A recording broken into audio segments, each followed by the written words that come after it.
पुणी थरे थाना यात्रा अभिनेत्री सोनाली विवाद एथर सोनाली पुओ थानार द्वारस्थ होइचंती। पुरी कृष्णप्रसाद थानार द्वारस्थ होइचंती सोनाली 12 वर्षर पुओ। तांको बापा श्रीक्षेत्र प्रसाद सामंत सिंघार को मिछ अभियोग रे फसा जाउछि। जाणीशुणी यात्रा पार्टी मालिक नांडू बाबू एसबू कराउछंती बोली से अभियोग करिसंती। छोट बेलू बापा पाखरे से रही आसुचंती। बापा गिरफ होई गले से एकुटिया होइजिबे बोली कही थानारे लिखित भावे जणाइछंती।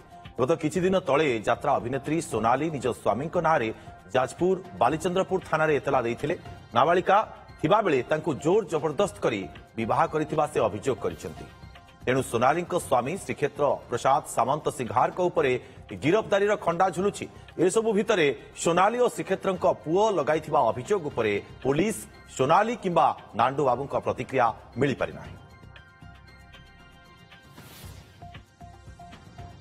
मो माँ जन्म कलाठू मो माँ छाड़ी पलैची। मो बापा खाया देले खाऊची। मो बापा कोले शोची। गोटे षड्यंत्र करा जायछि कि मो बापा विषय कि दंड मो बापा को दिया जाऊ। मु एतिकी थाना रे अनुरोध करूची कि मो बापा मो माँ आ मु डीएनए टेस्ट करा जाऊ। छोट पिलारे बापा किछि करि नथिले। एटा षड्यंत्र नांडू बाबू एटा षड्यंत्र करा जाउछि कि मो बापा को फसाया पई मो से थाना रे द्वारस्थ होइकी अनुरोध करूछि कि मो बापा को मते न्याय मिलो। अधिक सूचना पाई पूरी विरोची प्रदीप महांती आम सहित फोन लाइन जोड़ी होती। प्रदीप, वर्तमान समय बापा माँ कली भितरे नाबालक पुओर एंट्री कौन विस्तृत सूचना? देखो आम भी एसडीपी सदन सहित कथा होलु भी सूचना आम हस्तगत कहवा कथा जे सोनाली पंडा जी अच्छा जो नाबालकर जे माँ सी तो तार माँ को केवे देखनी माँ ठार स्नेह पाइनी।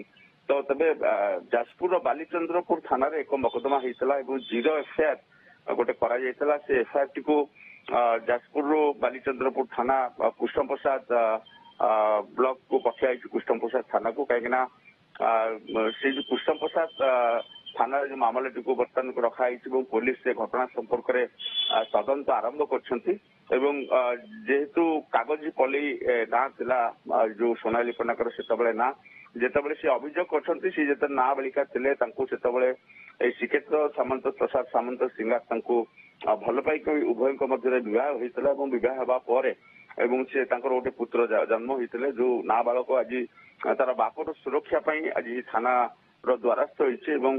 तो किभली भाव में घटना घटाई जेहेतु अनेक दफा लगी से संपर्क में पुलिस संपूर्ण विवरणी सूचना न देते भी पोस्को एक्ट अधीन ये मामला को तदंत आम पाखे सूचना जी रही से पुलिस घटनास्थल को जीव से केते बयस होता सोनाली से कोटी पाठ पढ़ुले केते वर्ष बाहागर होता जो नाबालक पुओ केबे जन्म होता से सब पारिपार्श्विक स्थिति से सब दिग प्रति पुलिस तदंत कर जेहेतु बापा माँ बर्तमान जो नाबालक जो अभियोग कर जो थाना द्वारस्थ होती जेहेतु माँ छुंड पिला बेलू माँ स्नेह पाइनी बापर सुरक्षा बाप को किभली भाव में पुलिस गिरफ न कर तार प्रतिवाद करके थाना एक अभियोग कर एक चिठी देती थाना को और ये आधार रे पुलिस गतकाली नाबालक को आनी सीडब्ल्यूसी